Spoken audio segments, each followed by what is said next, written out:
चलिए बच्चों, आज हम शुरू करेंगे next topic capacitance. Capacitance topic में जितने भी डेरिवेशंस हैं आज हम वो सभी डेरिवेशंस कंप्लीट करने वाले हैं।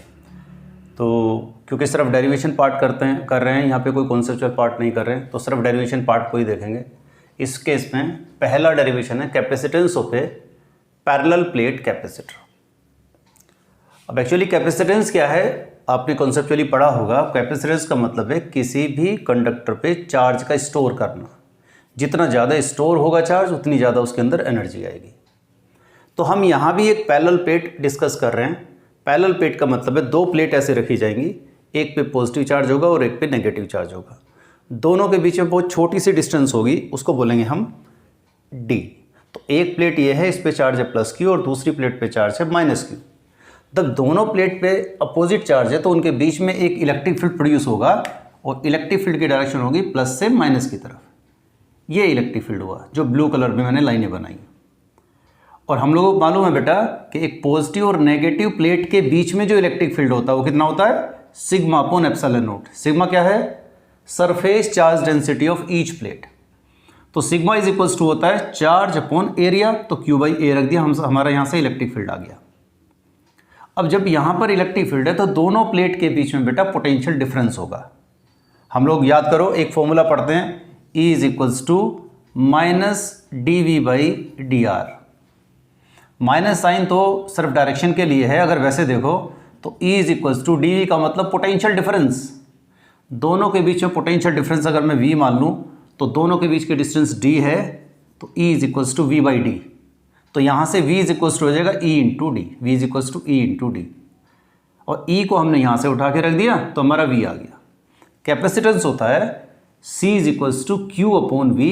तो बेटा V की वैल्यू जो यहाँ निकाली है वो यहाँ पे पुट कर दो तो कैपेसिटेंस आ जाएगा। तो जब दोनों प्लेट के बीच में वैक्यूम होता है, एयर भी हम ले लेते हैं, एयर भी हो तो भी कैपेसिटेंस इतनी आती है।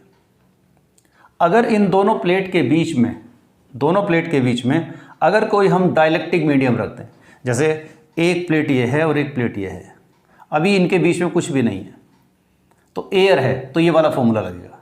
लेकिन अगर इनके बीच में अगर एक प्लेट रख दी जाए, कुछ ऐसा डाइलेक्ट्रिक मीडियम रख दे जिसका डाइलेक्ट्रिक कांस्टेंट के हो और ये पूरी डिस्टेंस में भरा हुआ है, तो फिर कैपेसिटेंस हो जाएगी C is equals to epsilon naught m a by d. Epsilon मतलब परमिटिविटी ऑफ दिस डाइलेक्ट्रिक, जो भी हमने मीडियम यहाँ पे रखा है। और डाइलेक्ट्रिक कांस्टेंट की हमें डेफिनेशन मालूम है, के क्या होता है बेटा? K is equals to epsilon M by epsilon naught. तो epsilon M is equals to K epsilon naught से एक्सचेंज कर दो तो K epsilon naught A by D. तो capacitance when medium is placed in between the plate is K times of the capacitance in vacuum. इसका मतलब dielectric medium रखने से बेटा कैपेसिटेंस बढ़ जाती है। और इस फॉर्मूले से आप देख रहे होगे, अगर एरिया ज़्यादा होगा तो कैपेसिटेंस ज़्यादा होगी, और अगर दोनों प्लेट के बीच की डिस्टेंस ज़्यादा होगी तो फिर कैपेसिटेंस कम होगी।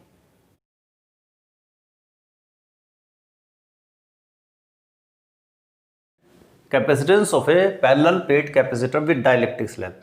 दोनों प्लेट के बीच में T थिकनेस की एक छोटी सी डाइलेक्ट्रिक स्लैब डाल दी है।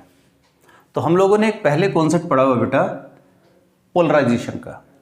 हम किसी भी डाइलेक्ट्रिक मटेरियल को जब हम इलेक्ट्रिक फील्ड में रखते हैं तो उस पे एक चार्ज इंड्यूस हो जाता है, जो एक अपोजिट इलेक्ट्रिक फील्ड बनता है।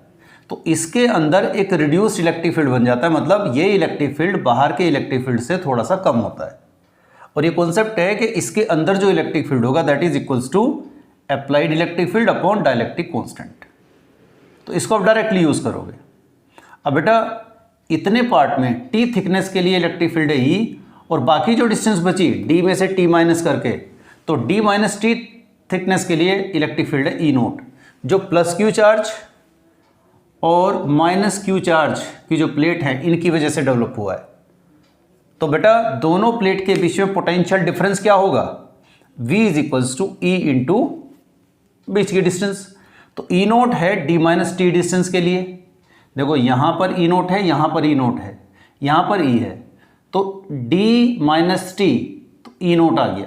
तो E naught into D minus T plus E electric field कितनी थिकनेस के लिए, टी थिकनेस के लिए। तो हमने अब यहाँ से ई को उठा के ई नॉट बाई के पुट कर दिया और बेटा लास्ट में फाइनली कैलकुलेट करोगे तो ये हमारा वी आ गया। कैपेसिटेंस होता है C is equals to Q by V, तो क्यू हमारा क्यू रहने दो और वी को यहाँ से उठा के रख दो तो हमारा कैपेसिटेंस ये आ जाता है बेटा। तो जब भी दोनों प्लेट के बीच में कोई डाइलेक्ट्रिक स्लैब रखी होगी तो हम कैपेसिटेंस का फॉर्मूला ये लगाएंगे। अब अगर ये मान लें कि बीच में डाइलेक्ट्रिक स्लैब ना हो तो इसका मतलब टी जीरो हो गया बेटा। जब ये है ही नहीं तो इसका मतलब थिकनेस खत्म होगी इसकी, तो फिर कैपेसिटेंस आएगी epsilon naught A by D. इसका मतलब दो प्लेट जिनके बीच में डाइलेक्ट्रिक स्लैब नहीं है तो वही एक तरह से वैक्यूम की तरह से ट्रीट होंगी और वैक्यूम में जो कैपेसिटेंस है वो epsilon naught A by D होता है।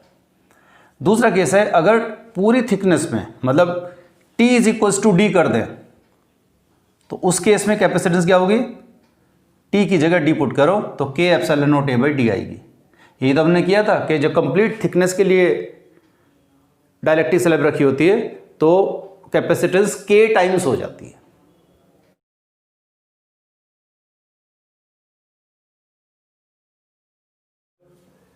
नेक्स्ट डेरिवेशन है capacitance of A parallel plate capacitor with conducting slab. पिछले वाले डेरिवेशन में हमने डाइलेक्ट्रिक स्लैब रखी थी, अभी हम कंडक्टिंग स्लैब रखेंगे। तो हम लोग जानते हैं कंडक्टर के अंदर इलेक्ट्रिक फील्ड जीरो होता है, तो हमने इसलिए जहाँ पे हमने कंडक्टिंग स्लैब ली है उसकी थिकनेस T है तो स्लैब के अंदर इलेक्ट्रिक फील्ड जीरो लेंगे। तो सोचिए अगर हमने एक पॉजिटिव प्लेट और नेगेटिव प्लेट रख दी हैं D डिस्टेंस पे तो उनके बीच में जो इलेक्ट्रिक फील्ड होगा E is equals to E naught मान लिया है मैंने, E naught equals to sigma upon epsilon naught, और सिग्मा होता है चार्ज डेंसिटी तो Q बाई ए हो गया।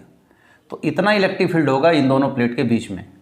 और जैसे ही हम ये डाइलेक्ट्रिक स्लैब रख देते हैं बेटा तो इस T थिकनेस के लिए इलेक्ट्रिक फील्ड खत्म हो जाता है।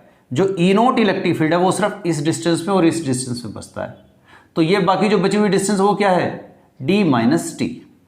तो अगर मुझे दोनों के बीच में पोटेंशियल डिफरेंस निकालना है तो V इज इक्वल्स टू क्या होगा बच्चे, E इंटू डी होता है, तो E नोट इंटू ई नोट कितनी डिस्टेंस के लिए, D माइनस टी डिस्टेंस के लिए, तो D माइनस टी से मल्टीप्लाई कर दिया प्लस अब T थिकनेस के लिए इलेक्ट्रिक फील्ड है ही नहीं तो इलेक्ट्रिक फील्ड को हमने जीरो ले लिया। तो यहाँ से इतना पोटेंशियल आ गया, पोटेंशियल डिफरेंस। कैपेसिटेंस होती है चार्ज अपॉन पोटेंशियल डिफरेंस, तो हमने यहाँ से C इज इक्वल्स टू ये फाइनल फॉर्मूला निकाल दिया। इस केस में देखो कि पहले केस में इफ नो कंडक्टिंग स्लैब, मतलब इसके अंदर हम कंडक्टिंग स्लैब रखते ही नहीं तो T थिकनेस जीरो हो गई तो कैपेसिटेंस आ गई epsilon naught A by D, वही जो वैक्यूम वाली आती है। दूसरा अगर हमने कंडक्टिंग स्लैब को पूरी डिस्टेंस में रख दिया D डिस्टेंस में तो T is equals to d, तो उस केस में कैपेसिटेंस इन्फिनिटी हो गई। तो आप देख रहे हैं कि नॉर्मली अगर ठीक से देखोगे बच्चों तो एक कोई प्लेट ले लो तो उसकी कैपेसिटी चार्ज को स्टोर करने की उतनी नहीं होती। जैसे ये है एक प्लेट ले ली हमने तो इसकी चार्ज को स्टोर करने की कैपेसिटी ज़्यादा नहीं है। जब हम इसके पड़ोस में एक और प्लेट रख देते हैं तो कैपेसिटी बढ़ जाती है चार्ज को स्टोर करने की, इस पर नेगेटिव चार्ज आता है जो पोटेंशियल को डिक्रीज कर देता है। अच्छा, इसके अंदर अगर हम डाइलेक्ट्रिक स्लैब रख देते हैं तो कैपेसिटी और बढ़ जाती है, और अगर हम इसके अंदर कंडक्टिंग स्लैब रख दें और कंडक्टिंग स्लैब की थिकनेस भी उतनी हो जितनी इन दोनों के बीच की डिस्टेंस हो तो तब उस केस में कैपेसिटेंस इन्फिनिटी हो जाती है।